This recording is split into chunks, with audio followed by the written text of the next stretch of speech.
Olá, amigos, vamos começar mais uma semana econômica com tudo o que deve acontecer de importante na economia e nos negócios aqui no Brasil e também lá fora. Mas antes de dar início ao que vai acontecer, eu gostaria de convidar todos a se inscreverem aqui no canal e também ativarem as notificações para que vocês possam sempre ser lembrados quando eu publicar um novo vídeo semanal do que vai acontecer aqui no Brasil. Também não esqueça de curtir esse vídeo e compartilhar com os seus amigos. Além disso, também me siga nas demais redes sociais, basta procurar por Écio Costa ou por @Écio Costa no Threads, Instagram, Blue Sky, em todas essas redes, inclusive no LinkedIn e também nos grupos de WhatsApp, para que você possa sempre estar a par do que está acontecendo na economia brasileira. E também eu gostaria de ficar à disposição para aquele que quiser contratar uma palestra, aproveitando agora que teremos esse período de eleições, novos mandatos, novas mudanças econômicas, claro, a nível municipal, mas que também são determinadas a nível nacional para o país, para esse ano e para o próximo. Além disso, é importante entender como o seu setor está se comportando com a economia brasileira e também com os impactos do que acontece lá fora. Então basta entrar em contato para que a gente possa ver uma agenda, ver o orçamento e ver um tema específico que se adeque à sua necessidade. Entre em contato para a gente marcar essa palestra. Mas vamos lá, a semana começa com a divulgação, claro, nas segundas-feiras do Boletim Focus. E o Boletim Focus ele vai trazer aí expectativas importantes para esse ano e para os próximos, para os principais indicadores aqui da economia. O PIB, taxa de câmbio, os juros e a inflação. E a gente tem acompanhado muito de perto todas essas variáveis, principalmente as expectativas com relação à inflação e aos juros, porque a inflação vem tendo uma expectativa cada vez mais alta, o que traz pressão para que o Comitê de Política Monetária aumente os juros aqui para a economia brasileira. De fato, essa semana vai ter uma super quarta que eu vou comentar daqui a pouco. E o Boletim Focus é um excelente balizador para onde a economia está indo com relação à inflação. E também os dados do PIB, que vêm sendo ajustados também para cima, com expectativa de que a economia brasileira cresça mais esse ano. Então é importante acompanhar o resultado do Boletim Focus. Já na terça-feira, os dados econômicos mais importantes vêm lá dos Estados Unidos. As vendas do varejo e a produção industrial, ambos do mês de agosto, vão ser divulgados por lá e trazem dados importantes sobre o desempenho da economia americana ao longo desse ano.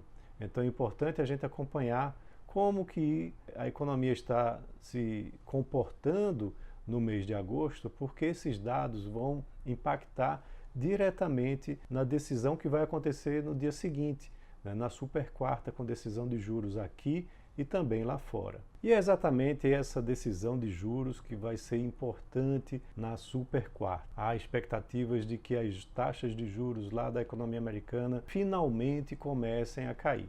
Na realidade já é quase que uma certeza, porém fica a dúvida se o Fed vai reduzir a taxa de juros da economia americana dos atuais 5,5% em 0,25 ponto percentual ou em 0,5 ponto percentual. E essa redução também serve de sinalização com relação ao que o Fed pensa da economia americana. Se a redução for maior, é porque provavelmente os membros do Comitê de Política Aberta lá dos Estados Unidos, do FONC, acreditam que a economia americana está desacelerando de maneira mais forte do que se esperava. Se a redução for menor de 0,25 ponto, é porque a situação não está tão complexa por lá. E eu até gostaria também de ouvir e ver o que vocês acreditam. Se você está assistindo esse vídeo, responda nos comentários se você acha que os juros vão cair lá na economia americana em 0,25 ponto percentual ou em 0,5 ponto percentual, para a gente ver como que vocês estão acompanhando, o que vocês esperam desse resultado, e eu posso e vou comentar também nas respostas de vocês. E aqui no Brasil, no mesmo dia da super quarta, vai ter decisão de juros também aqui do Comitê de Política Monetária do Banco Central. A decisão sai mais tarde. A decisão lá nos Estados Unidos vem mais cedo, no início da tarde, e a decisão aqui no Brasil vem no início da noite. Às 18h30 é divulgado o resultado da decisão do Comitê de Política Monetária aqui do Brasil. E a notícia aqui não é tão boa. A expectativa é que você tenha uma elevação da taxa de juros aqui no Brasil.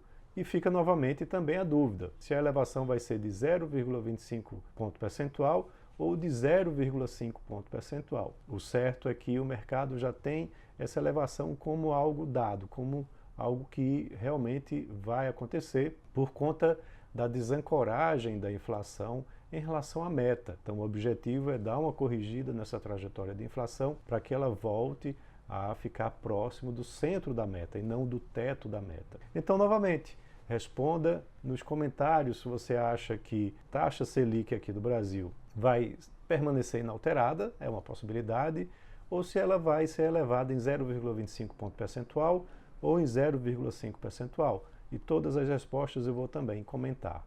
Na quinta-feira teremos a divulgação aqui no Brasil da segunda prévia do IGPM. Importante a gente acompanhar esse dado porque o IGPM ele funciona como uma inflação prévia da inflação oficial que é medida pelo IPCA. E é uma inflação que atinge principalmente o setor atacadista, o setor do atacado, para depois no IPCA chegar no varejo. Essa segunda prévia vai ser divulgada pela FGV para o mês de setembro. E a gente tem observado uma certa retomada também da inflação medida pelo IGPM. Em julho teve uma elevação de 0,61% e no acumulado de 12 meses está agora em 3,82%.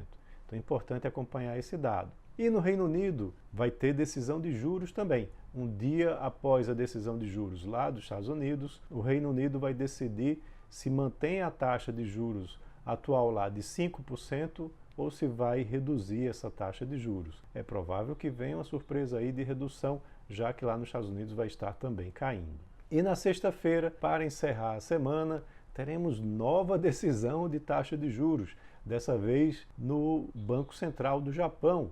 E vale lembrar que é um dado que agora é mais acompanhado, porque recentemente, em julho, houve uma elevação da taxa de juros da economia japonesa para 0,25%. Essa taxa de juros ela se manteve negativa por muitos anos, ela depois foi para 0%, depois foi elevada para 0,25%, e quando isso aconteceu em julho, trouxe uma certa correção nos mercados internacionais, porque muitos investidores pegavam dinheiro emprestado da economia japonesa com juros negativos, aplicavam na própria bolsa japonesa, comprando ações de empresas por lá, ou compravam títulos e ações de outros países. Quando a taxa de juros por lá começou a se elevar, isso começou a trazer uma certa complicação com relação a essa movimentação de carry trade que era feita por muitos investidores. E isso trouxe impacto, inclusive, nas cotações das moedas internacionais. Então, ficar de olho para ver qual vai ser a decisão de juros lá do Banco Central japonês. Também, fechando a semana, muito provavelmente vai ser divulgada pela Receita Federal os dados da arrecadação de impostos para o mês de agosto. Isso é um dado muito importante aqui da economia brasileira, porque a gente fica entendendo também como a economia está se comportando em termos de arrecadação de impostos, para a questão da política fiscal do governo. A expectativa é de uma arrecadação de 202,6 bilhões de reais para esse mês de agosto, um aumento anual de 12,5%, e que pode talvez não ser suficiente para zerar o déficit no mês de agosto. Em seguida a gente vai ver também como que estão as despesas do governo com relação ao mês de agosto para ver se a conta fecha ou não. No campo político, a expectativa é que o governo justamente possa anunciar novas medidas de contenção de despesas com o objetivo de atingir o déficit zero ainda esse ano. A divisão econômica do governo sustenta que seria importante que o governo bloqueasse um adicional de 10 bilhões de reais em gastos para que o déficit zero pudesse ser atingido esse ano, o que iria trazer aí mais tranquilidade para o mercado em termos de manutenção das metas do arcabouço fiscal. Então é acompanhar para ver se isso vai realmente acontecer. Então é isso, pessoal. Espero que tenham gostado. Se inscrevam no canal, curtam, compartilhem, comentem também sobre os assuntos que eu mencionei aqui, para que a gente possa ter, né, aí uma interação, e uma ótima semana para todos.